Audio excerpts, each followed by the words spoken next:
kemarin sudah happy ya Pak. Mereka happy banget kayaknya kemarin dibawa ke Boleh. LRT, dibawa ke MRT.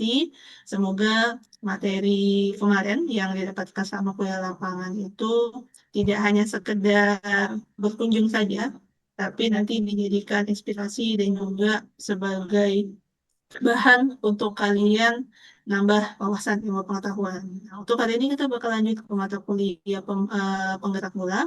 Jadi teman-teman silakan untuk menyalakan kameranya. Dan yang belum bergabung, silakan teman-teman infokan untuk segera bergabung karena kelas akan segera dimulai. Baik Pak Haji, mungkin untuk waktu dan tempat dipersilakan. Baik, Bu Dina, terima kasih. Selamat pagi semuanya. Assalamualaikum warahmatullahi wabarakatuh. Em, Mudah-mudahan seperti disampaikan oleh Bu Dina tadi, kalian sehat semua.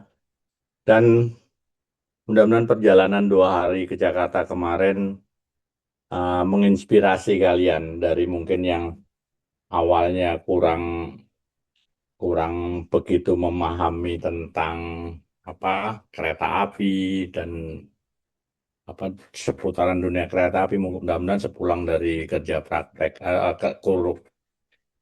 apa kuliah lapangan ini bisa bisa lebih menyukai lagi apa tentang dunia dunia perkeretaapian. Jadi memang memang seperti yang disampaikan Pak Seto di MRT kemarin, perkeretaapian itu eh, multidisiplin ilmu. Jadi tidak tidak ilmunya bukan hanya ilmu bidang teknik mesin, teknik listrik, teknik sipil saja tidak. Multidisiplin ilmu di perkeretaapian itu. Bahkan kemarin kita kita eh, dengar sendiri cerita itu Pak Seto itu kemarin dia orang-orang arsitek ya, seorang arsitek dia lulusan dari UGM, kemudian S2-nya juga dari apa di Korea dia kemarin dia ngambil S2-nya. Jadi menunjukkan betapa di kereta api itu multidisiplin multidisiplin ilmu ya. Jadi eh, makanya kita belajar tentang ilmu perkeretaapian itu seperti nggak ada batasnya, nggak ada berhentinya. Eh, Kebetulan saya sendiri sampai seumur ini juga masih belajar terus. Saya bukan bukan sudah sangat paham tentang kereta api, tidak. Saya masih sampai hari ini saya masih banyak belajar. Makanya ya alhamdulillahnya itu saya selalu eh, mendapat kesempatan, yang diberi kesempatan oleh Allah. Itu cita-cita saya memang itu kalau ada hal-hal yang baru di dunia perkeretaapian di Indonesia khususnya, ya maupun di dunia itu eh, saya diberi kesempatan untuk minimal punya akses untuk terlibat, punya akses untuk mengetahui lebih banyak di dalamnya. Jadi di Indonesia eh, banyak hal-hal baru seperti kereta cepat dulu MRT sebelumnya dan lain-lain itu saya diberi kesempatan oleh Allah untuk apa involve di sana lah untuk punya akses sehingga saya jadi tahu tentang perkembangan perkeretaapian di Indonesia. Bahkan alhamdulillahnya tiap 2 tahun sekali ada apa pameran perkeretaapian dunia di Berlin, Inotrans itu. Saya diberi kesempatan setiap 2 tahun sejak 2016, alhamdulillah sampai 2024, karena tiap tahun genap itu saya selalu mengikuti, sehingga bisa menyaksikan, menyaksikan bahkan berdiskusi untuk teknologi-teknologi baru tentang baik perkeretaapian secara umum maupun supportingnya, jadi pendukung perkeretaapian. Tadi seperti equipment atau peralatan-peralatan dipo, baliasa, dan sebagainya. Jadi itu semua sebetulnya, itu semua tergantung dari itu tadi kita selalu berdoa diberi kesempatan itu karena kita mencintai dunia perkeretaapian ya diberi kesempatan. Jadi kalau kita total kita total dengan terhadap sesuatu apapun gitu ya. Kita total di sana menggeluti, belajar, bahkan apa menggeluti dunia yang kita kita sukai. Insya Allah kita dibimbing secara nggak sadar, kita dibimbing oleh Allah untuk berada di lingkungan itu, dia berada di lingkungan itu terus. Jadi banyak hal yang sampai hari ini masih saya belajar. Kemarin saya diberi kesempatan juga oleh ada konsultan Spanyol untuk mempelajari renewable energy di di apa yang akan digunakan di kereta api MRT jalur Timur Barat ya, East West. Jadi jalur East West itu nanti MRT itu kan yang sekarang yang sudah operasi maupun yang sedang dibangun itu adalah jalur utara selatan, dan nanti akan dibangun ini mudah-mudahan akhir tahun ini 2025 ini akan dibuat DED. DED itu Detail Engineering Design-nya. Kalau kemarin itu sudah dibuat Basic Engineering Design, ini akan dibuat Detail Engineering Design-nya. Karena Jepang itu bagus, sangat bagus, kontraktor Jepang itu. Dia project-project dengan Jepang itu dia sangat detail. Kita lihat sendiri kemarin bangunan-bangunan itu semua terpikirkan, semua dipikirkan dan sangat detail. Bangunan-bangunannya itu sudah antisipasi berapa puluh tahun ke depan sudah diantisipasi mulai mulai saat ini. Ya, contohnya kemarin diceritain Pak Seto tentang floating, tentang banjir gitu ya, perkiraan banjir dan sebagainya itu sudah sangat detail di, dipikirkan. Nah, untuk MRT East West ini Timur Barat ini juga juga demikian. Timur Barat ini juga juga didanai oleh Jepang dan ADB, Asian Development Bank. Jadi kemungkinan kontraktornya nanti juga akan dikerjakan oleh Jepang juga. Jadi mereka sangat detail. Itu sih untuk ngawali pertemuan ini. Barangkali ada yang ingin di apa ya? Ada yang ingin didiskusikan ya. Barangkali dan juga barangkali saya bisa menjawab tentang kunjungan kalian kemarin, baik LRT maupun MRT. Saya kasih waktu 1, 2, 3 pertanyaan, silakan. Saya Pak, Izin bertanya Pak, Yuk, siapa? Dika. iya Pak, Yuk, saya silakan. ini aja Pak, kenapa, Mana eh, inimu kok nggak ada Dika? oh nggak kedetek Pak, Oh ya, oh ini Pak, kan LRT sama MRT itu rata-rata kecepatan operasi sama kecepatan eh, rencananya sama-sama kurang lebih di 90 kilo ya Pak. Mhm. Kenapa MRT pakai LAA tapi LRT Jabodebek pakainya LAB Pak? Ya, itu aja Dika ya. Oke, gini. Jadi itu 90 kilometer itu kecepatan desain ya, kecepatan desain dari mungkin kalau MRT sarananya lebih dari itu. Untuk sarananya, kecepatan desain sarananya lebih dari berapa? Tadi 90 kilometer per jam. eh Kalau LRT dia lebih lebih rendah. Jadi gini, sebetulnya itu ya pilihan aja. LRT LRT itu lebih kecil. Jadi keretanya itu lebih kecil, kemudian dayanya itu juga lebih kecil. Tahu daya LAB-nya apa, listrik LAB-nya berapa voltasenya, Dika, kemarin? Kemarin saya sempat nanya sih Pak. Loh, kok nggak sempet tahu, itu kan paling utama. Jadi mesti ditanya ya kalau kalau eh, kalau kalian tertarik kepada sesuatu, yang paling utama adalah berapa sih eh, listriknya LAB itu, berapa sih listriknya LA, karena itu sumber daya. sumber daya itu namanya sumber daya itu yang paling utama. Nanti kalian kalaupun kerja maupun kalian ujian apa ujian dengan Budina nanti mungkin ujian di ujian akhir ya di sebelum kalian jadi sarjana teknik itu akan ditanya kalau LRT itu apa bisa berjalan dari mulai sumber daya sampai ke roda itu melalui peralatan apa saja. Itu harus harus kalian ketahui gitu kan. Dan sumber dayanya berapa. Jadi kalau MRT, MRT itu sumber dayanya itu LAA-nya itu 1500 volt DC. 1500 volt DC sama dengan KRL Jabodebek, sama dengan KRL yang ada di Solo, Jogja, itu sama 1500 volt DC. Sedangkan MRT itu lebih kecil, dia dayanya 750 volt DC. Itu sama LRT yang di Jabodebek maupun LRT yang di Palembang sama 750.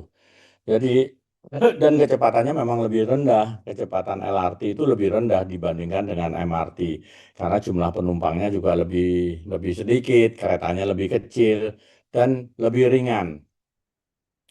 LRT itu jalan relnya kalau kalian tertarik di jalan relnya itu axle load atau tekanan gandarnya kurang lebih 10 sampai 12 ton kalau LRT. Namanya juga light ya, light itu ringan LRT itu. Tapi kalau MRT itu sama dengan KRL, itu tekanan gandarnya sekitar 15 ton. Jadi dia lebih besar, lebih memerlukan daya lebih tinggi, sehingga dia pakai LAA 1500 volt DC. MRT-nya itu pakai 750 volt DC karena dia lebih kecil. Dan dia LAB. Kenapa di LAB? Karena LAB untuk listrik aliran bawah itu untuk apa? Untuk di elevated di jalan layang itu lebih baik karena lebih keamanannya lebih terjaga dibandingkan kalau dia di jalan apa at grade atau di atas tanah ya. Kalau di atas tanah itu ya tentu lebih membahayakan manusia yang berlalu lalang seperti di Indonesia. Walaupun di luar pun kita ada LAB, kita pernah lihat LAB yang ada di atas tanah biasa, tetapi di sana eh, kedisiplinan orangnya juga lebih tinggi dan sebagainya, jadi dianggap dianggap apa lebih aman gitu. Tapi kalau di sini LAB karena untuk kecepatan rendah itu lebih baik dibandingkan apa eh, dan konstruksinya lebih murah pakai pakai LAB ya. Sementara gitu ya, Dika jawabannya ya. Baik, terima kasih Pak. Yuk, makasih. Tadi siapa? Dimas. Yuk, Dimas. Silakan, Dimas. Iya Pak, izin bertanya Pak. Sebenarnya Hmm. kemarin belum sempat nanya sih Pak sama orang LRT. Apakah LRT itu ada cadangan baterai gitu Pak? Nah Maksudnya? itu terus kan kalau misalnya LRT itu kan pakai listrik thread rail gitu kan Pak. Hmm. Eh, Listrik aliran bawah. Nah itu kan saat di wesel kan dia kan nggak menyentuh apa listrik aliran bawah itu otomatis kan apa namanya listrik di kereta itu kan bakal mati gitu Pak. Nah itu ada suplai cadangan nggak sih Pak kayak baterai gitu Pak untuk menyokongnya gitu Pak? Iya, iya. Bagus, bagus pertanyaannya. Jadi, listriknya, eh, kalau baterai ada, tetapi yang dimaksud bukan itu. Yang ke yang tidak menyentuh di wesel itu tidak menyentuh apa LAB-nya itu kan hanya satu kereta. Kereta yang lain kan menyentuh, masih tetap ada supply-nya, tetap ada mereka kan terhubung ya, mereka kan terhubung. Jadi jadi masih masih masih ada supply supply dari listrik dari LAB itu masih ada. Jadi di MC-nya di kereta kereta yang power itu itu masih masih menyentuh. Kalau satu kereta tidak menyentuh, yang MC yang lain masih tetap menyentuh sehingga masih ada aliran aliran dayanya masih ada aliran dayanya gitu tapi bukan menggunakan baterai ya. Jadi tidak menggunakan baterai. Walaupun sebetulnya saya baru wah, nanti kapan di apa diberi nggak tahu ada waktu nggak ya. Saya barusan beberapa minggu lalu saya mempresentasikan eh, penggunaan onboard storage system. Jadi dengan kita belajar dari kejadian apa? Kejadian blackout kemarin, kejadian gangguan listrik ya, gangguan listrik kemarin bukan dari PLN tapi kemarin gangguan dari gardu traksinya. Itu kan padam semua sehingga penumpang kalian mesti lihat berjalan di pinggiran jalan di ketinggian seperti itu kan agak rawan. Jadi untuk MRT East West saya kebetulan ikut ada apa eh, konsultan dari Spanyol yang di hire oleh ADB, Asian Development Bank itu dia yang akan mendanai East West. Itu saya perkenalkan onboard storage system. Jadi apabila terjadi ada gangguan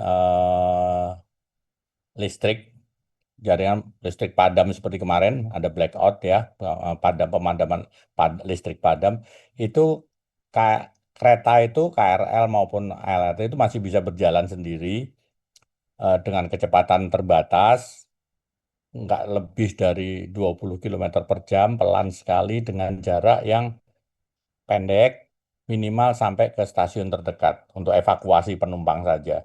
Itu menggunakan tidak menggunakan baterai karena dia menggunakan superkapasitor. Kalau menggunakan baterai itu beratnya si baterai sendiri tentu akan menambah beratnya apa beban absolut dari sarananya. Jadi itu pakai superkapasitor tidak terlalu besar, eh, beratnya tidak terlalu besar, tapi reaksinya dia cukup cepat. Itu itu ada yang namanya onboard energy storage system. Itu sebetulnya sudah beberapa negara, memang belum banyak yang menggunakan, tapi sudah ada dan itu bisa diisi superkapasitor itu diberi apa charging ya dicas menggunakan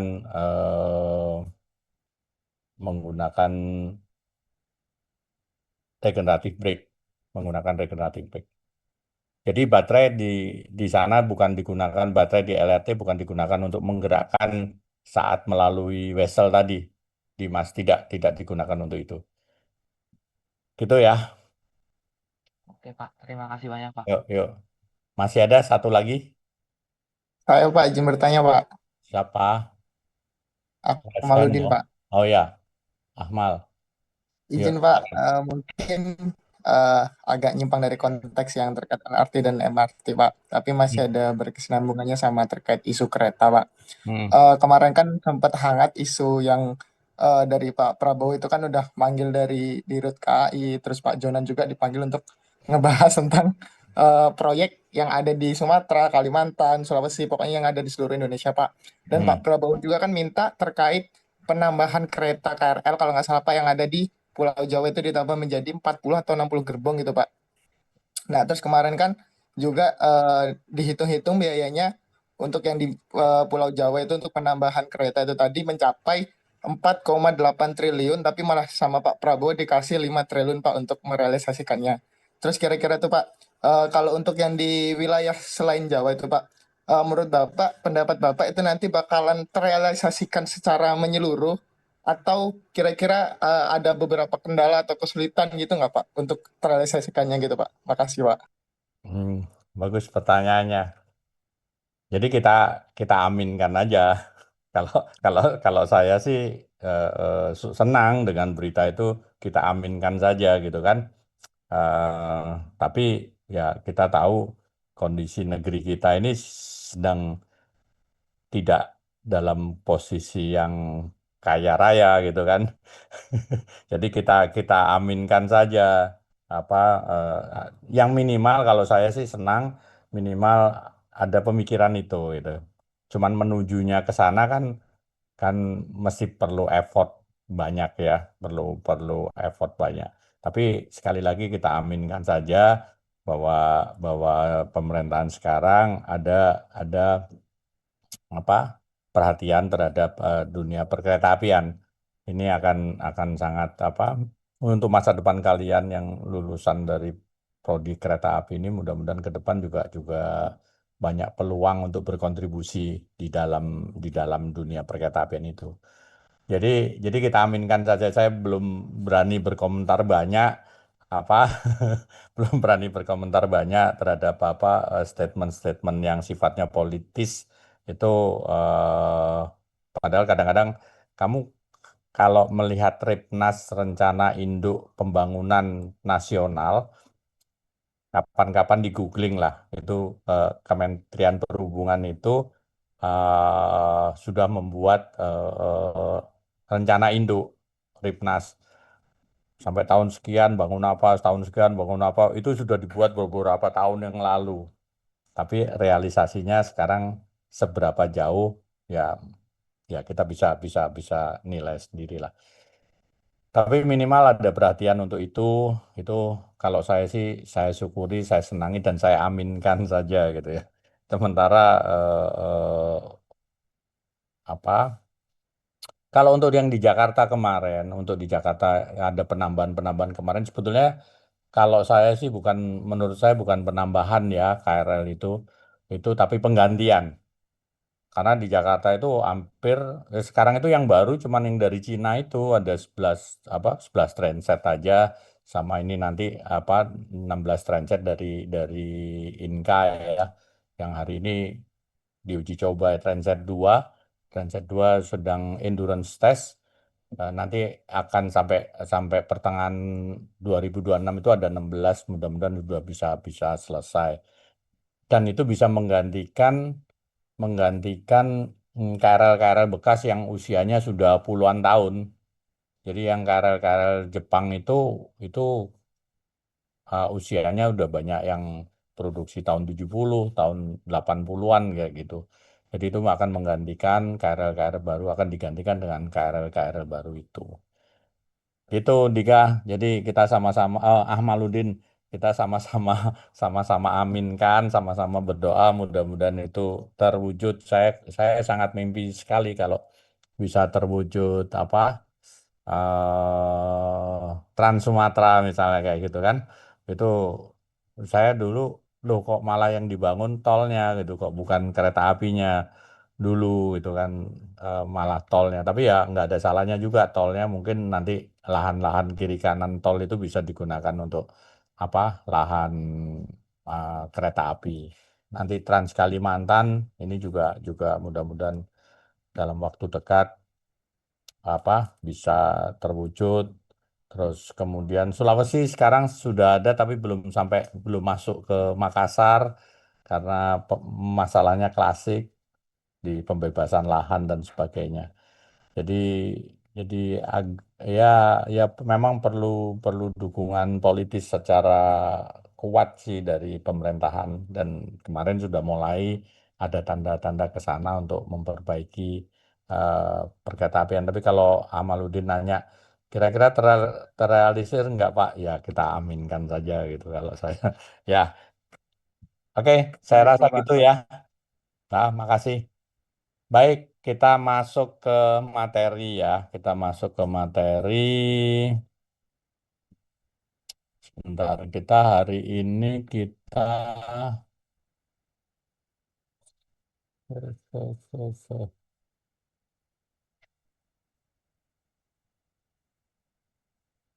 sorry, saya agak agak gaptek ini karena saya takut apa kondisi wifi-nya kurang bagus, jadi saya pakai komputernya. Saya ganti komputer tapi masih belum familiar. Sebentar, sebentar.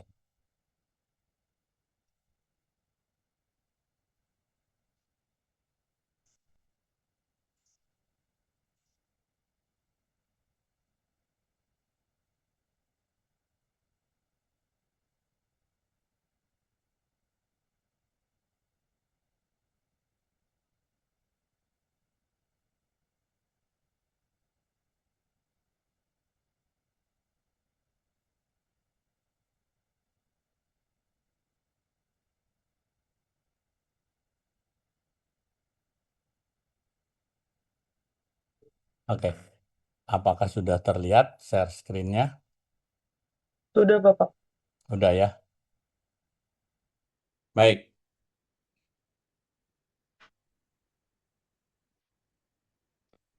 Kita masuk materi kedua sebenarnya, karena materi pertama kemarin mesin diesel. Sekarang ini materi kedua tentang kompresor udara. Eh, jadi penggunaan kompresor udara pada kereta api. Penggunaan kompresor udara pada kereta api. Kompresor udara digunakan pada hampir semua sarana kereta api berpenggerak dan juga beberapa jenis kereta penumpang, kereta pembangkit, serta sebagai alat bantu, sebentar, sebentar.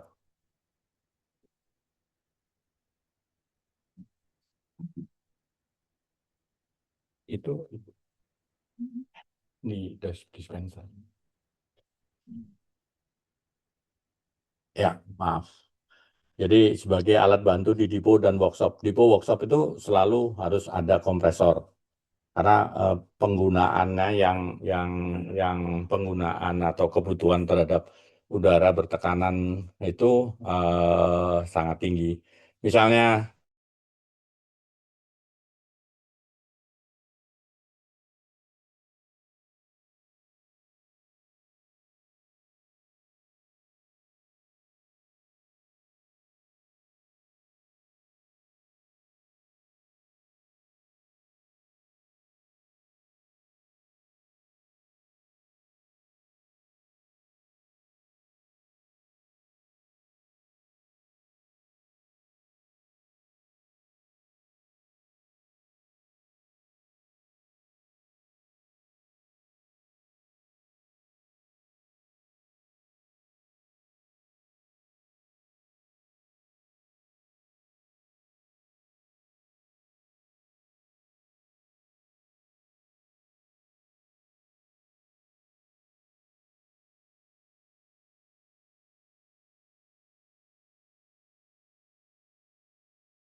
bisa menghisap udara dari atmosfer, kemudian diberi tekanan atau dengan memperkecil volumenya.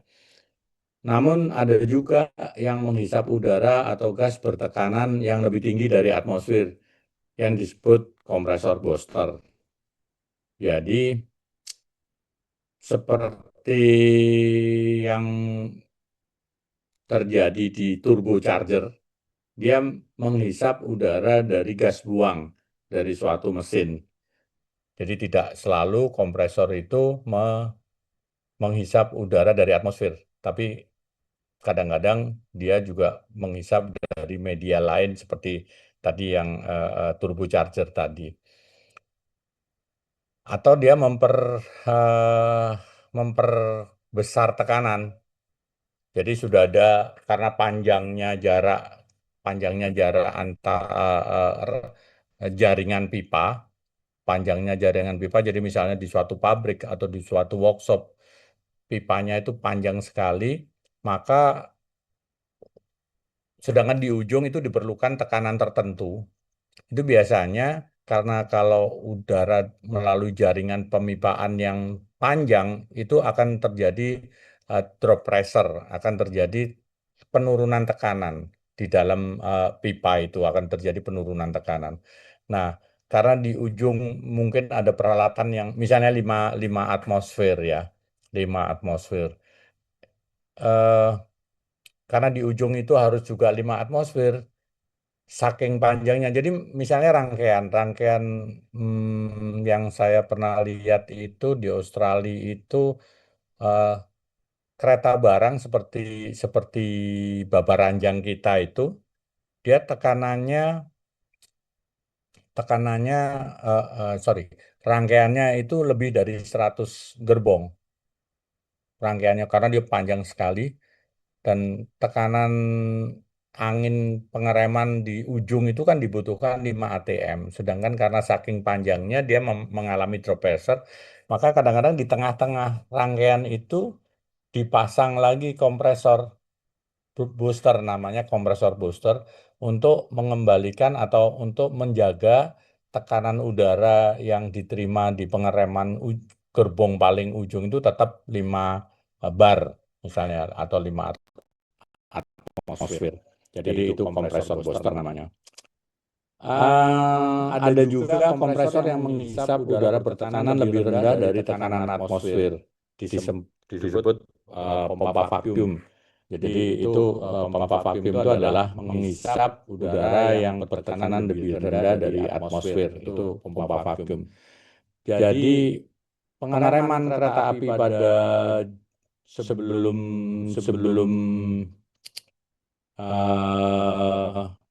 yang sekarang ini dulu adalah menggunakan sistem vakum pengereman kereta api. Dulu ada sistem pengereman vakum. Nah, sistem pengereman vakum itu kelemahannya kalau ada bocor sedikit, karena vakum itu lebih rendah dari atmosfer kan. Jadi kalau ada bocoran, dia bukan kebuang, tapi malah masuk ke dalam dan itu lebih rawan terhadap terjadinya kegagalan pengereman. Sehingga pada tahun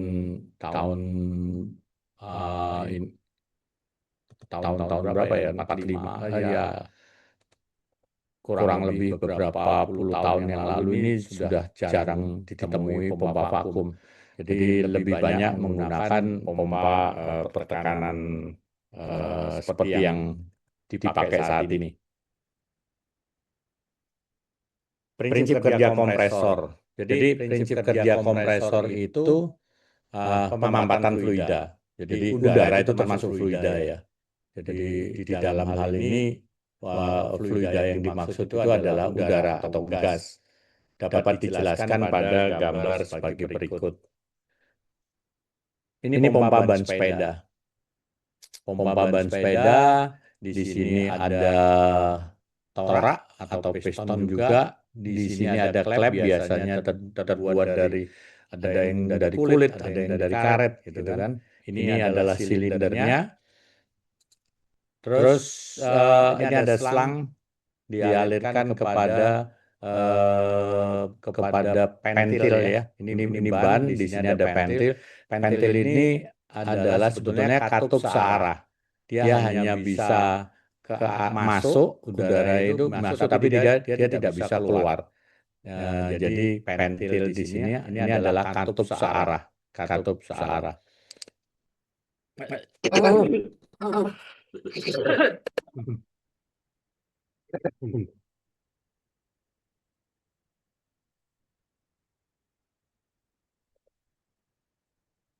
Pada saat torak atau piston digerakkan ke bawah, maka volume udara di dalam silinder ini akan mengecil dan tekanannya akan naik.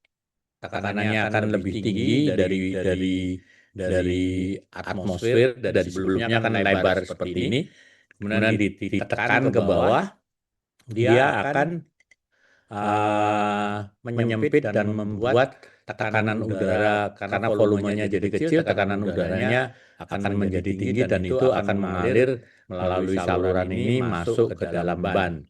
Ini pompa ban sepeda ya. Kemudian ada lagi pompa yang sering kita lihat di sekarang ini di pinggir jalan. Kalau ini mungkin kalian jarang lihat, kecuali yang hobi sepeda pasti punya pompa seperti ini.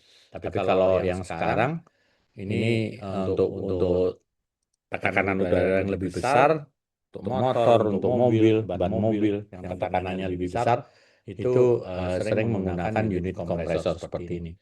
Jadi Unit kompresor ini terdiri dari apa? Ini kompresornya adalah ini. Kompresornya adalah ini. Sistemnya hampir sama dengan mesin diesel kemarin. Di sini ada silindernya, di sini ada katup isap, ada katup keluar, kemudian juga ada piston atau torak. Torak ini sama dengan piston yang di mesin diesel. Dia gerakannya juga di sini ada crankcase, ada poros engkol juga sama. Terus kemudian dia diputar. Kalau ini kompresornya, di sini ada motor listriknya. Motor listrik ini memutar. Kalau kemarin kalian belajar mesin diesel itu adalah di sini ada pembakaran. Kalau di kompresor nggak ada pembakaran. Justru di sini diputar, poros engkolnya ini diputar untuk naik turunnya piston ini menghasilkan udara bertekanan. Jadi ini motor listrik, biasanya motor listrik atau motor diesel ya, atau motor bensin. Yang penting ada putaran itu kemudian disalurkan melalui V-belt atau sabuk V. Ini memutar poros engkol. Memutar poros engkol ini untuk menggerakkan piston naik turun menghasilkan udara bertekanan ini dan kompresor. Kemudian udara bertekanan tadi dimasukkan ke dalam, disimpan ke badan tangki udara. Jadi katup di sini adalah katup searah juga, dia bisa masuk ke sini tapi tidak bisa keluar. Jadi ini katup ini adalah katup searah.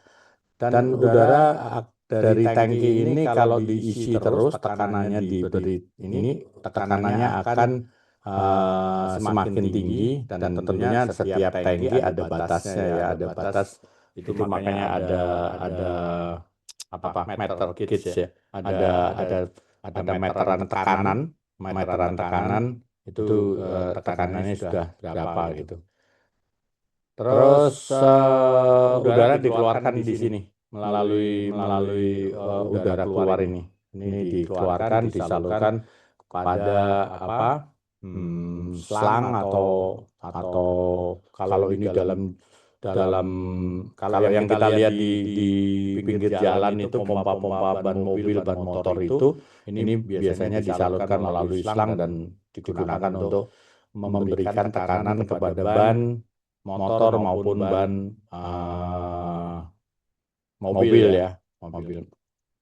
Tapi kompresor yang ada di workshop prinsipnya hampir sama, tetapi ininya dalam dimensinya dalam jumlah yang besar, termasuk tangki udaranya segala macam itu besar sekali tekanannya karena di sini akan disalurkan kepada jaringan pipa udara yang masuk ke dalam ada di depo maupun di balai asa dan workshop lainnya.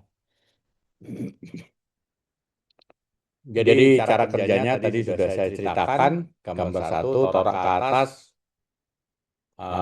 silinder torak akan menjadi negatif, lebih kecil dari tekanan atmosfer, sehingga udara akan masuk melalui celah hisap. Jadi pada saat dia langkah hisap,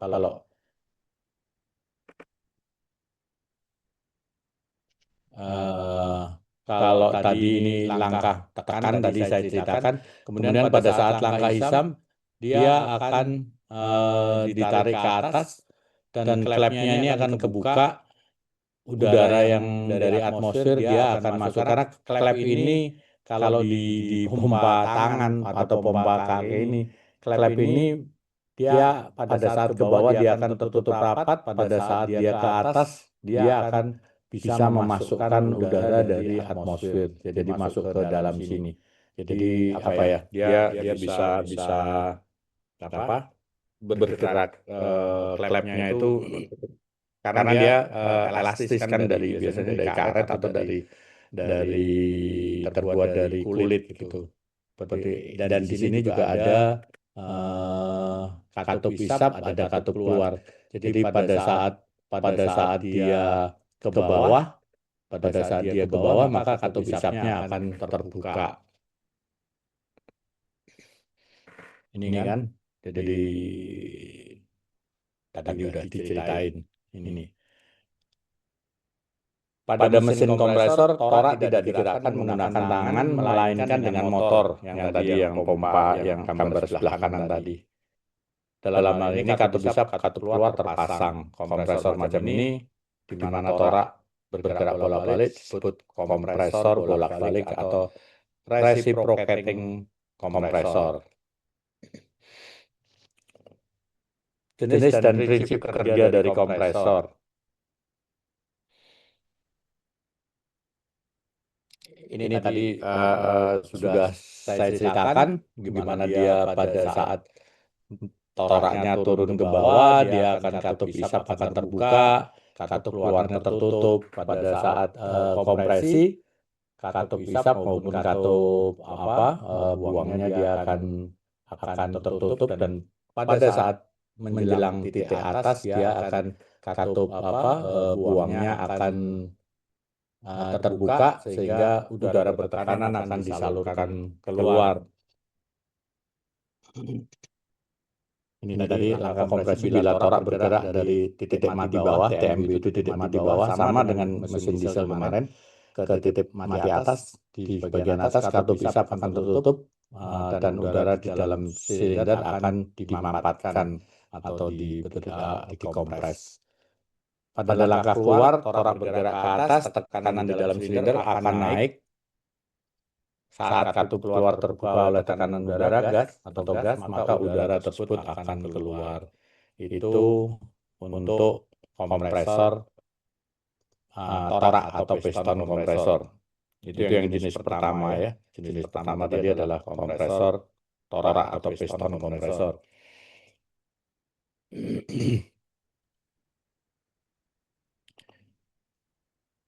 Itu dulu yang kerja tunggal yang tadi dijelaskan. Ada lagi jenis kompresor kerja ganda. Jadi kompresor bolak-balik kerja ganda, reciprocating kompresor dengan double acting ya atau kerja ganda. Pada kompresor jenis kerja ganda, batang penggerak dihubungkan dengan batang torak melalui sebuah kepala silang atau crosshead. Kompresi di dalam silinder dilakukan oleh kedua sisi torak. Ujung silinder yang ditembus oleh batang torak harus diberi packing tekanan untuk menjaga kebocoran udara keluar. Jadi dia kenapa dia kerja ganda? Dibilang kerja ganda itu karena dia baik langkah ke kiri maupun langkah ke kanan, dia dua-duanya adalah menghasilkan kompresi, karena konstruksinya berbeda. Kalau tadi katup isap dan katup isap maupun katup buangnya itu ada di atas, kalau ini konstruksinya agak berbeda. Jadi katup isapnya dan katup keluar ada di sini, ada dua-duanya, ada katup isap maupun katup keluar di sebelah kiri maupun kanan. Ini kita bisa lihat. Jadi dia ke kiri maupun ke kanan dia akan menghasilkan kompresi. Dia biasanya kalau RPM-nya atau putarannya ini semakin cepat, maka akan didapat udara bertekanan dengan waktu yang lebih singkat. Tapi memang konstruksinya menjadi lebih rumit seperti ini. Jadi ini digerakkan naik turun ini dia menghasilkan udara bertekanan. Jadi ini adalah pada saat isap udara masuk ke sini, pada saat keluar lewat ini.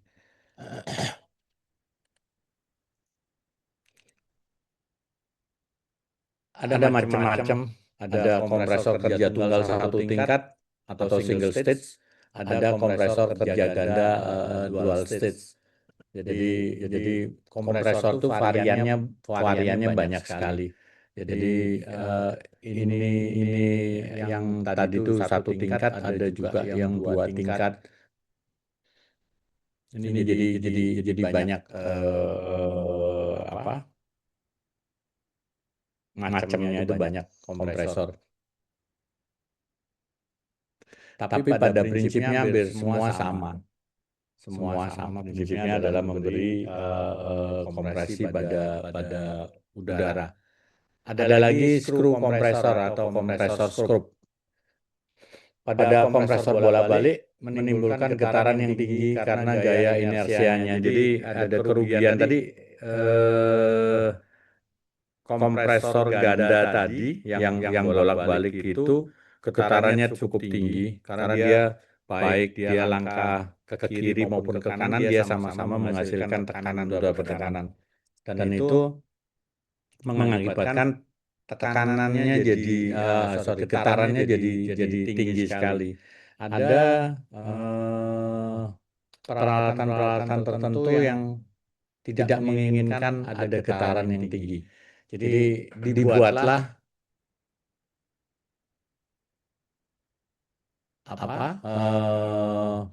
kalau untuk putaran tinggi dia tetap getarannya tinggi sekali. Makanya biasanya kompresor kerja ganda itu RPM-nya lebih rendah.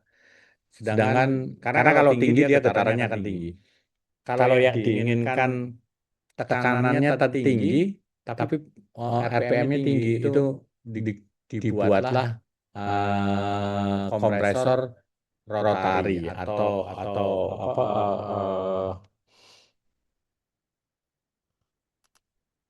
kompresor skrup ya atau skru kompresor. Jadi ini karena itu berbagai kompresor putar atau rotari telah dikembangkan dan saat ini tersedia di banyak pasaran.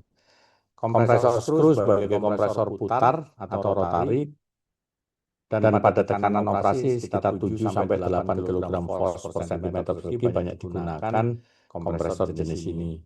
Kompresor skrup mempunyai sepasang rotor berbentuk skru. Yang satu mempunyai alur dengan permukaan jembung, yang satu permukaan cekung. Pasangan rotor ini berputar dalam arah saling berlawanan seperti pada sepasang roda gigi. Jadi gambarnya mana? Gambarnya ini. Gambarnya ini. Jadi ini skru kompresor. Ini sekarang banyak digunakan. Kita ketemukan di kompresor AC ya. Kompresor AC tekanannya tinggi tapi dia lebih halus. Artinya getarannya lebih rendah. Getarannya lebih rendah. Jadi AC mobil, AC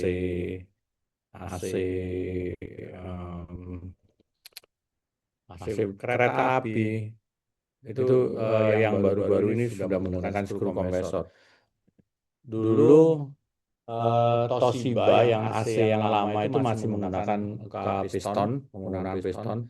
Yang belakangan ini sudah menggunakan skru kompresor termasuk AC-nya Inka, AC yang dibuat oleh Inka, AC kereta api yang dibuat oleh Inka sendiri itu sudah menggunakan skru kompresor, karena ini lebih halus, tekanannya juga lebih tinggi, tapi harganya lebih mahal. Pada saat saya 2006-2007 saya sempat ingin mengganti kompresor AC Toshiba waktu itu. Awalnya memang menggunakan piston, mau saya ganti skru, tapi ternyata harganya 4 kali lipat, hampir kurang lebih 3 sampai 4 kali lipat daripada kompresor piston kompresor. Jadi memang lebih mahal, tapi relatif lebih awet ya. Makanya AC kereta api yang dibuat di Inka sudah menggunakan kompresor skru dari Hitachi, produk Hitachi waktu itu.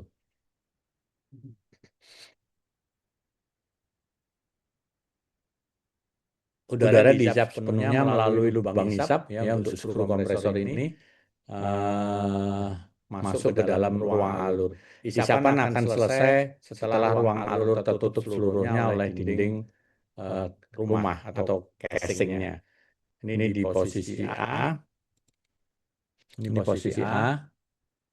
Nah, jadi dia muter, ini muter putaran dengan arah putaran yang berlawanan tentunya. Arahnya angin, ini ke sana, ke arah ke sana. Jadi ini berputar dan ini adalah udara yang akan dimanfaatkan. Ini muter terus dan ini ada casing yang relatif rapat ya, atau kecil sekali clearance-nya. Kemudian posisi B menunjukkan pertengahan proses kompresi di mana volume udara di dalam ruang alur sudah ada di tengah. Pada C memperlihatkan akhir kompresi di mana udara yang terkurung sudah mencapai lubang keluar ujung kanan atas dari housing atau rumahnya. Pada posisi D, udara yang terkurung di dalam alur tadi telah dikeluarkan sebagian sehingga tinggal sebagian yang akan diselesaikan. Jadi ini adalah langkah-langkahnya. Ini yang diarsir, gambar yang diarsir ini adalah udara yang dimanfaatkan. Pada saat ini berputar, dua-duanya berputar, tentunya arah berlawanan, maka ini akan bergerak. Udara yang awalnya di pinggir sebelah belakang ini akan bergerak ke tengah. Kemudian dia udara yang dimanfaatkan ini didorong terus sampai ke arah keluar. Nah, ini tinggal sedikit. Ini terlihat ini tekanan ini udaranya kita gambarkan udaranya ke arah tekanan udara ke arah sana disalurkan keluar. Jadi prinsip kerjanya untuk skru kompresor kurang lebih seperti itu. Jadi dia diputar dan ini berlangsung terus. Jadi ini gambar ini hanya menunjukkan kepada kita supaya terlihat bahwa ada pergerakan udara bertekanan dari awal sampai ke sini. Padahal ini berlangsung terus menerus. Ini sebetulnya arsiran semua, tapi mengalirnya ke arah ke sana. Ini sebetulnya nggak ada kosong seperti ini, karena ini semua udara dikompresikan. Jadi memang cukup padat ininya. Kompresor ini efisiensinya tinggi.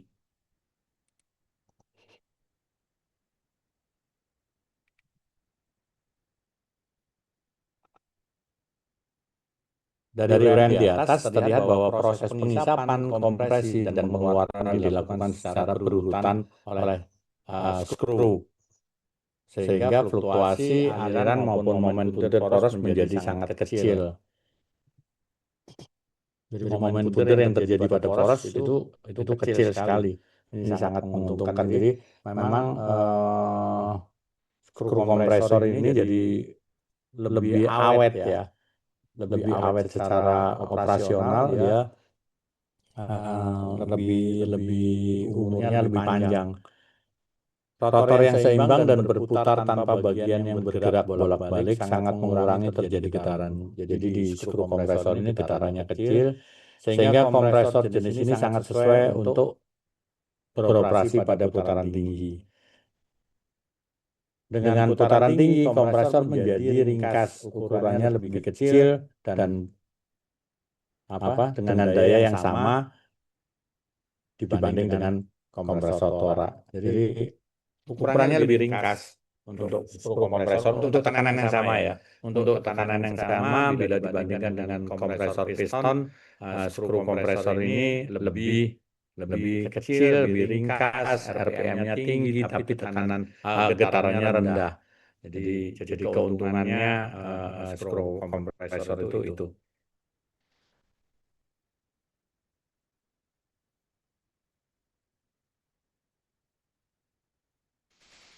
Ada yang ingin ditanyakan atau didiskusikan? Silahkan.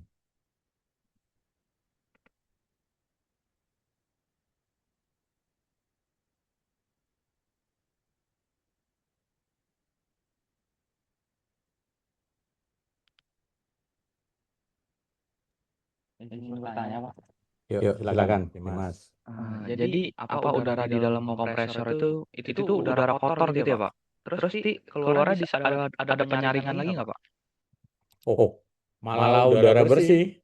Jangan sampai udara kotor masuk ke dalam baik kompresor maupun kompresor piston maupun skru, itu sangat dicegah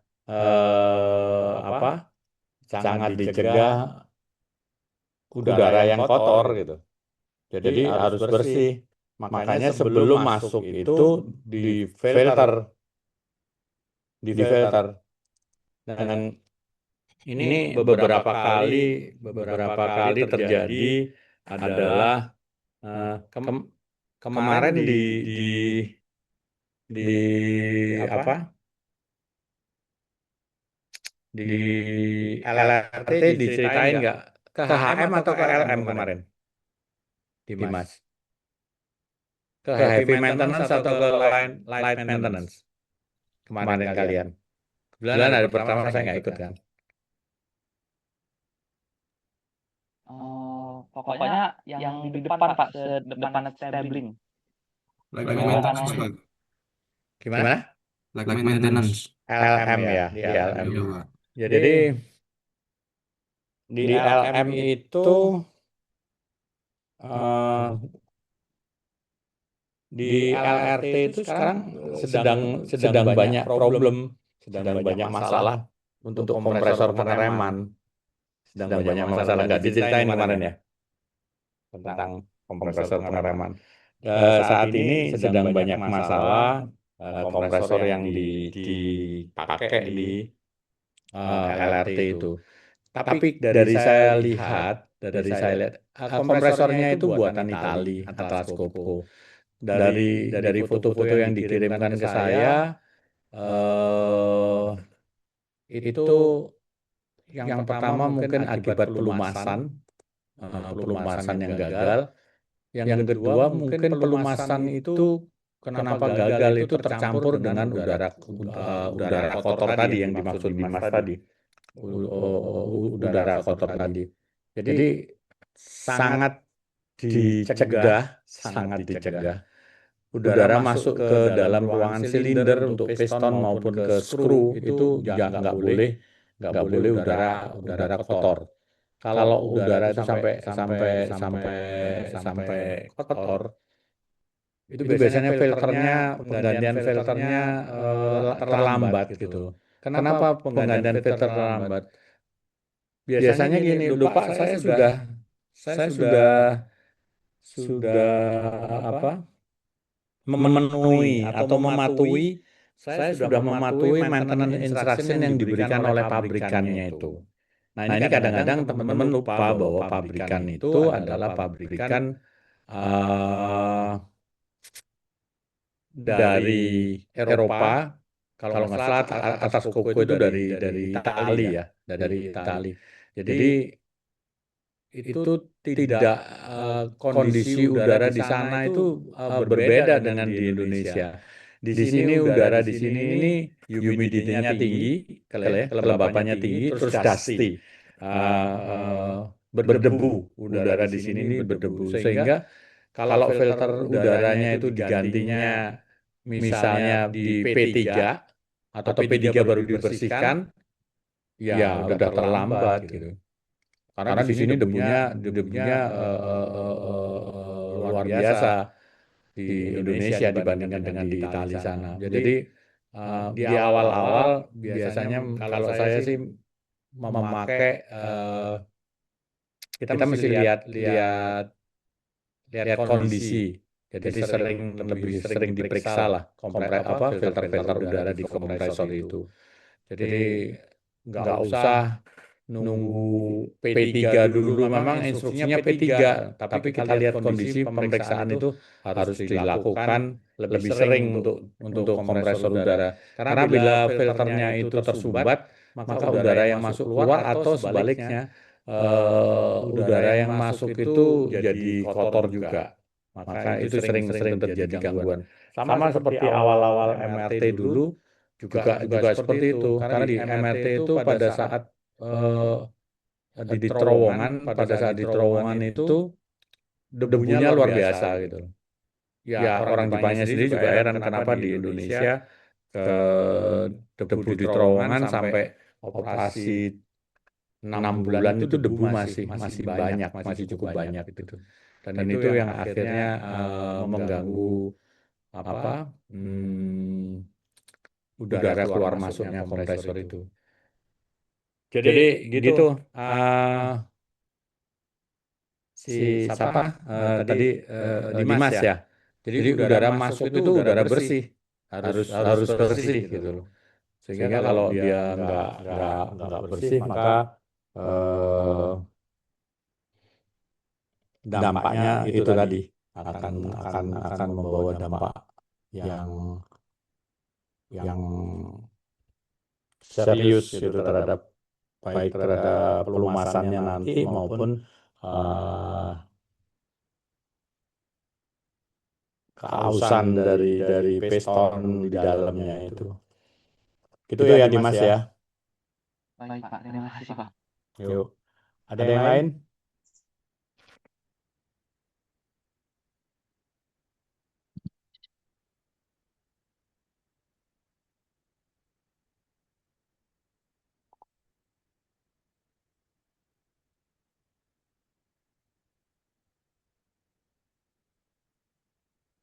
Ada pertanyaan? Izin bertanya Pak. Yuk, Matthew.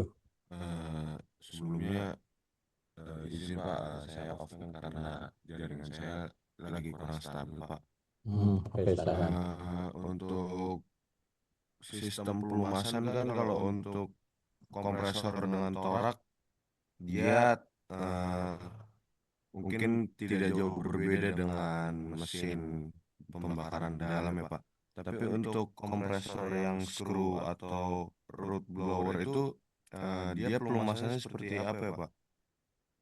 Apakah memang tetap dilumasi basah atau memang dia itu tipikalnya yang kering Pak? Oke, bagus pertanyaan. Nanti kita mungkin sampai ke apa? Ke sana ya, sampai ke pelumasan ini kayaknya masih banyak. Nanti kuliah kita mungkin sampai ke pelumasan yang digunakan di apa? Baik di piston, piston kompresor maupun skru kompresor. Simpan dulu ya, Matthew ya. Baik Pak. Oke. Baik, coba kita lanjutkan jam 11. Kita lanjutkan sebentar.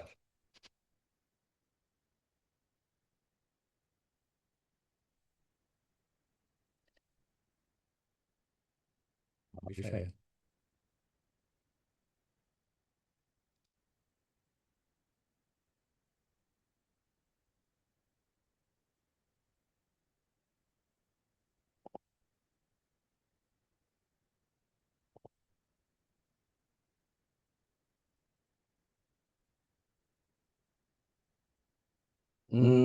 Sorry. Ada gangguan sebentar.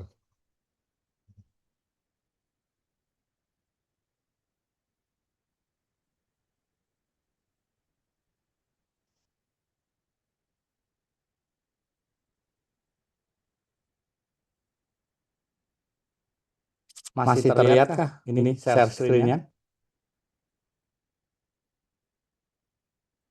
Masih Bapak. Masih ya?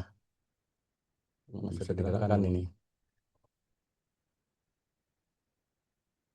Ini apa?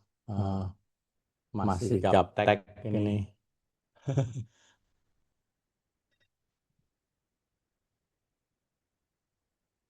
Sebentar.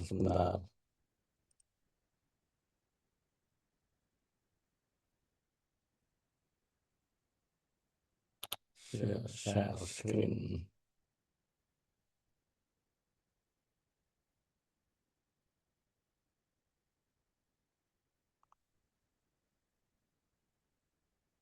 Nah, ini udah bisa. Oke, kita lanjutkan sebentar.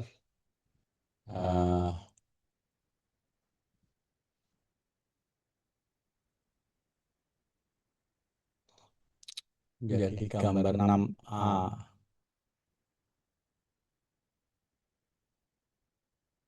Nah ini ada kita sekarang ke kompresor skru jenis injeksi minyak atau oil injection.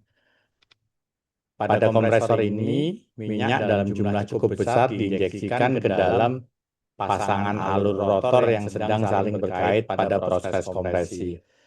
Dengan tujuan tadi pertanyaan Matu seperti ini. Jadi untuk mendinginkan udara yang sedang mengalami kompresi agar proses kompresi berjalan secara isotermal. Untuk merapatkan celah antara alur rotor yang berkaitan dengan dinding rumah sehingga kebocoran dapat dikurangi. untuk menggerakkan rotor beralur cekung dan beralur cembung dengan memberikan pelumasan yang cukup. Jadi pelumasnya tadi, Matu ini udah langsung dijawab di sini, injeksikan ke dalam atau dimasukkan ke dalam skru tadi. Ini untuk jenis kompresor skru yang jenisnya oil injection.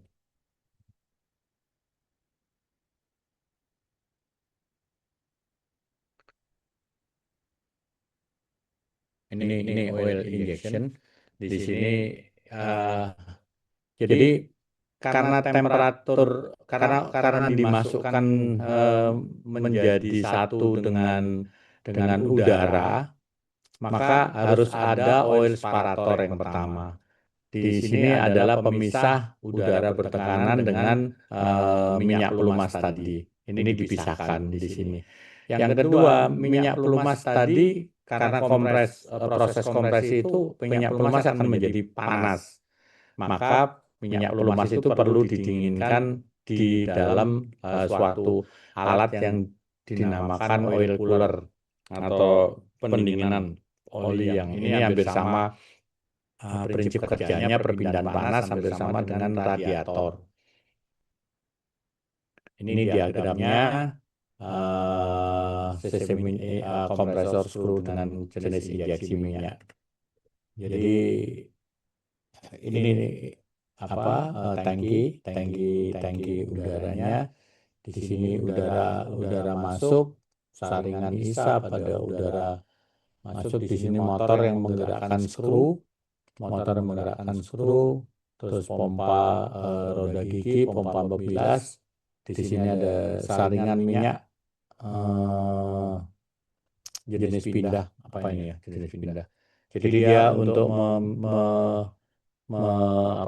mengalirkan semacam katup untuk mengalirkan minyak dari sistem dari skru ini ke dalam, masuk ke dalam oil cooler atau pendingin minyak. Kemudian ini dimasukkan lagi ke atas. Jadi prinsipnya seperti ini, udara tekannya dihasilkan di sini. Dan ini kemudian di sini masih diberi filter lagi. Jadi banyak peralatan-peralatan yang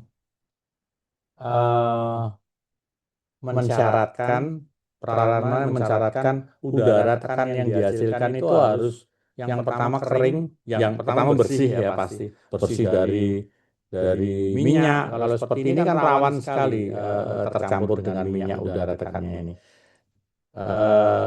Harus bersih dari minyak, harus kering. Harus kering. Jadi ada peralatan-peralatan di workshop khususnya itu tidak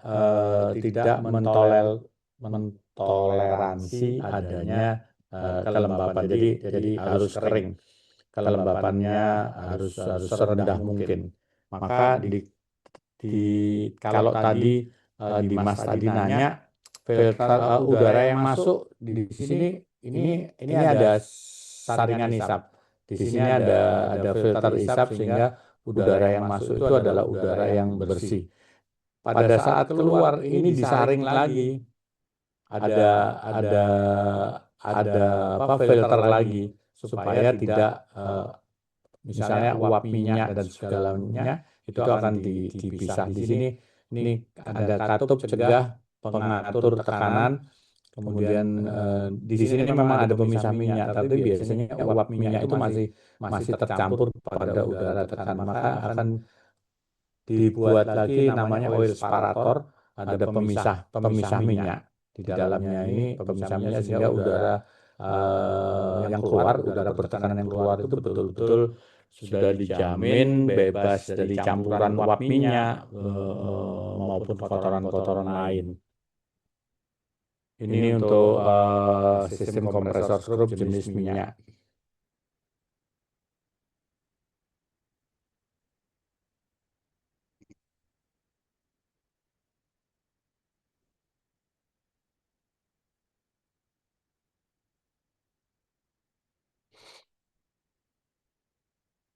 Jadi cara kerjanya itu tadi sudah saya jelasin. Udara yang dihisap melalui saringan hisap masuk ke dalam kompresor melalui throttle hisap. Throttle hisap yang ada di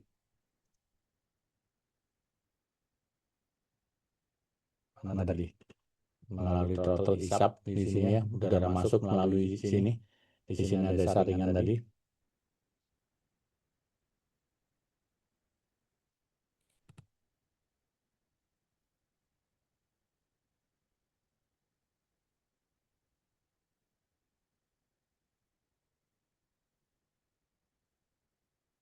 Setelah dimampatkan atau dikompres lalu dialirkan bersama minyak injeksi ke dalam pemisah minyak yang berfungsi juga sebagai penampung minyak. Jadi ke dalam ini pemisah minyak tadi adalah oil separator yang ini pemisah minyak dengan udara. Udara yang dikompresikan setelah dipisahkan dari minyak lalu disalurkan melalui katup cegah pengatur tekanan. Minyak di dalam penampung selanjutnya didinginkan oleh pendingin minyak untuk kemudian diinjeksikan kembali ke dalam kompresor oleh pompa roda gigi. Jadi pompa minyak tadi ya, pompa minyak biasanya pakai gear pump yang dihubungkan langsung ke poros rotor kompresor. Temperatur minyak injeksi harus diatur dengan baik agar tidak terlalu rendah sehingga tidak terjadi pengembunan uap air di dalam penampung minyak. Juga dijaga tidak terjadi oksidasi akibat temperatur terlalu tinggi. Jadi temperatur minyak yang diinjeksikan yang digunakan itu tidak boleh terlalu rendah, juga tidak boleh terlalu tinggi. Jadi harus dijaga sesuai dengan viskositas yang atau spesifikasi kompresor yang disyaratkan. Karena kalau dia terlalu rendah, maka akan terjadi pengembunan ya, akan terjadi pengembunan sehingga uap air akan timbul. Tetapi kalau terlampau tinggi, temperatur pelumas tadi terlampau tinggi, juga akan terjadi oksidasi. Oksidasi tentunya akan merusak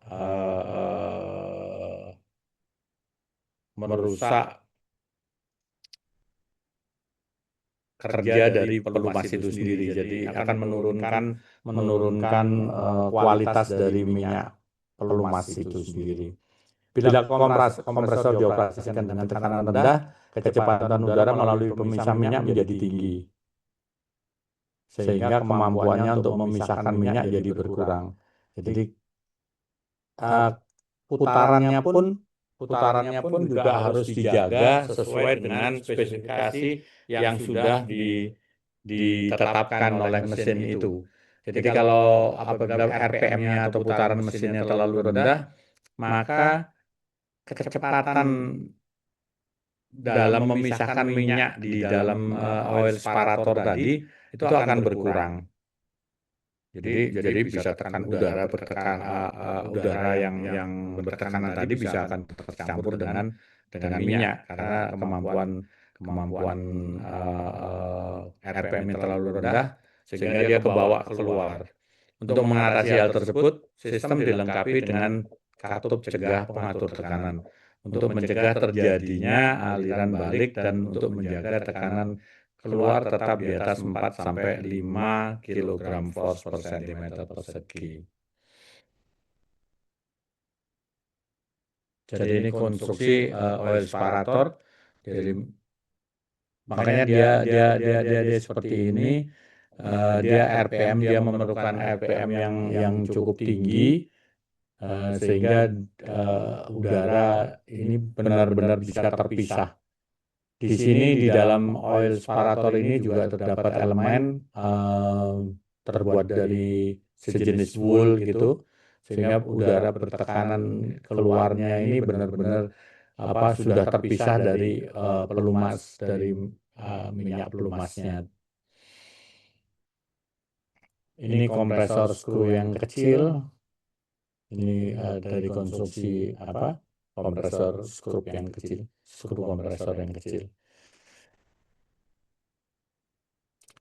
Jenis berikutnya adalah kompresor sudu atau rotary fan kompresor.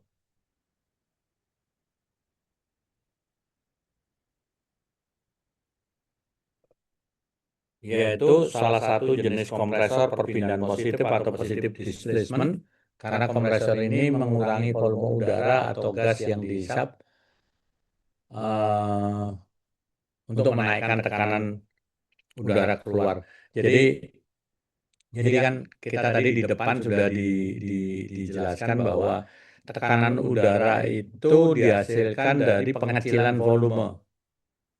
Kalau piston itu di atas piston volume yang awalnya besar dari TMB, pistonnya ke atas menuju TMA itu volumenya diperkecil sehingga terjadilah udara bertekanan tinggi. Jadi prinsip itu juga dipakai di rotary fan kompresor ini. Jadi ada perpindahan positif atau positive displacement karena kompresor ini mengurangi volume udara atau gas yang dihisap untuk menaikkan tekanan udara. Jadi konstruksinya seperti ini. Konstruksinya seperti ini. Ini berputar ke arah panah merah ini. Di sini ada suction port, ini adalah katup isap, lubang isap ya. Discharge port ini adalah lubang buang yang dilengkapi dengan discharge valve. Ini adalah silindernya dan bentuknya seperti ini. Bentuk fan-nya ini kalau dibesarkan seperti ini. Jadi ini ada sudu-sudunya atau fan, ada fan, dia berputar, maka volume udara akan diperkecil sehingga tekanannya akan naik. Tekanan di sini juga di sebelah kanan ini juga ada discharge valve, discharge port dan suction port sama dengan yang di kiri. Dia diputar, ini seperti ini diputar. Ini ada rumahnya kan, maka ini udara akan menjadi tekanannya akan naik.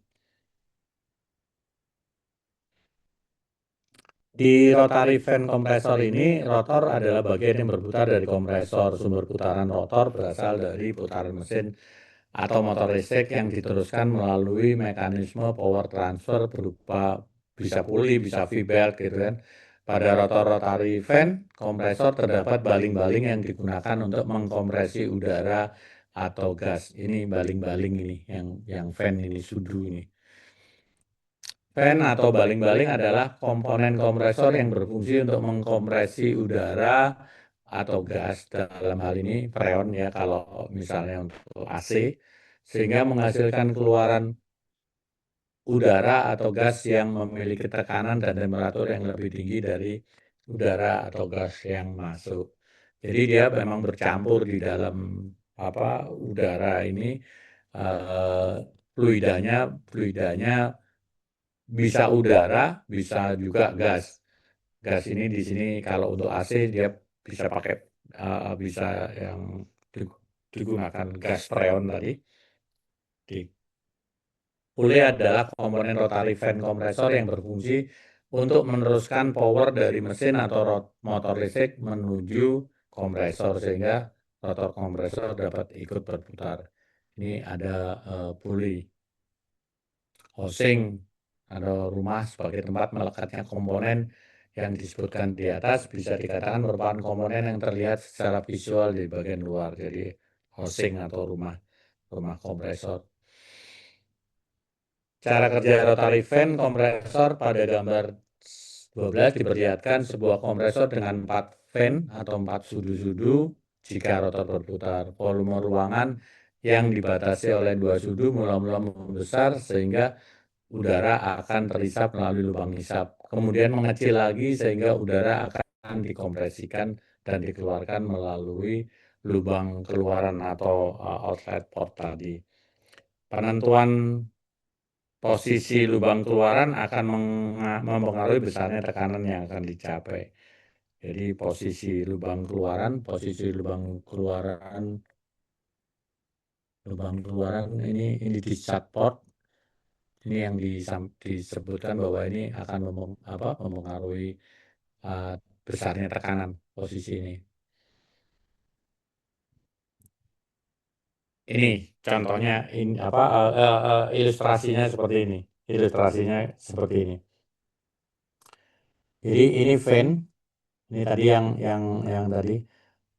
Ini apabila dia diputar ke kanan, lubang keluarnya ada di sini, lubang masuk udaranya di sini, lubang keluarnya di sini. Ini awal langkah pertama, ini adalah awal pengisapan. Pada saat dia diputar, maka udara di sini akan masuk ke dalam ruangan ini. Ini berbentuk ini titik-titik ini udara sudah masuk di sini, posisi ini. Kemudian di posisi kedua diputar lagi, di posisi kedua maka udara itu berpindah ke sini.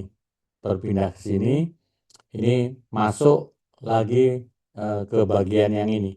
Masuk lagi ke yang lubang sisi sebelah sini. Tapi kita hanya melihat satu saja, satu bagian saja supaya kita bisa mengetahui bahwa volume itu akan diperkecil, volumenya akan diperkecil sehingga tekanannya akan menjadi membesar. Kita lihat satu ini.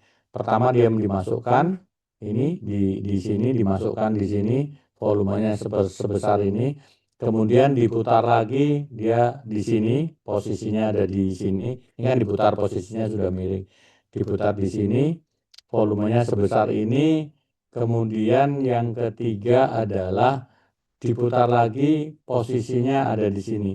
Dia volumenya di sini akan mengecil dan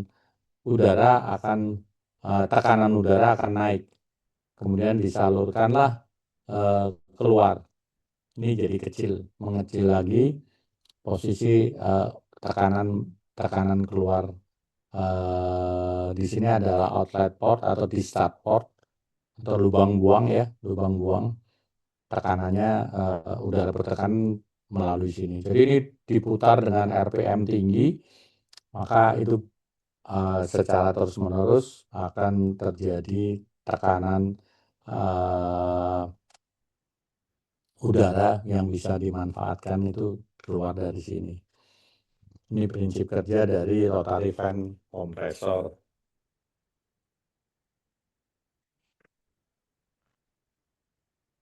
Rotary fan kompresor yang besar mempunyai 2 tingkat kompresi, sedangkan yang berkapasitas kecil hanya mempunyai 1 tingkat kompresi.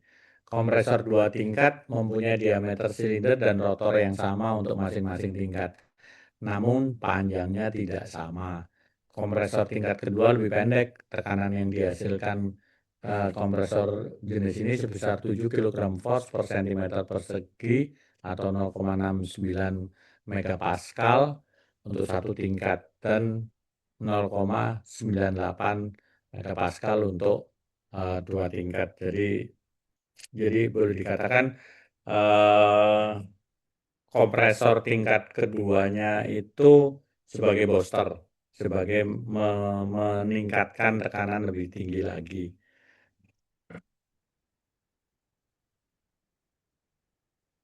Itu untuk fan kompresor. Ada yang ingin ditanyakan? Kayaknya ini udah habis.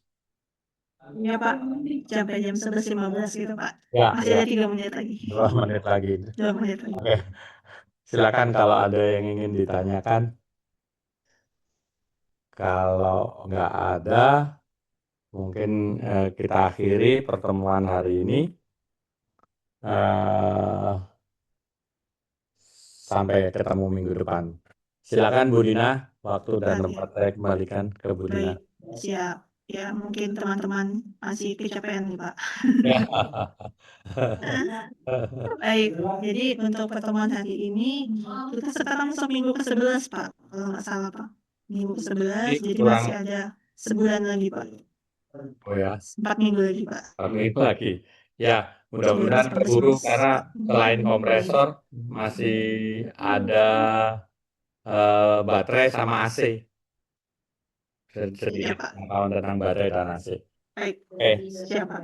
Baik. Baik, oke teman-teman, jika tidak ada yang bertanya, mungkin untuk hari ini kita cukup ya mau perkuliahannya. Ya. Terima kasih banyak Pak Haji Terima atas kasih. waktunya hari ini Pak. Dina, selamat siang. Ya Pak. Selamat melaksanakan sholat Jumat ya Pak. Oke, makasih. Yuk, yuk. Ya, terima kasih banyak Pak. Baik teman-teman, dipersilakan untuk absen ada di chat, bisa untuk di app. Dan kalau yang nggak bisa diinfokan, tolong jika ada yang tidak bisa. Siapa yang nggak bisa?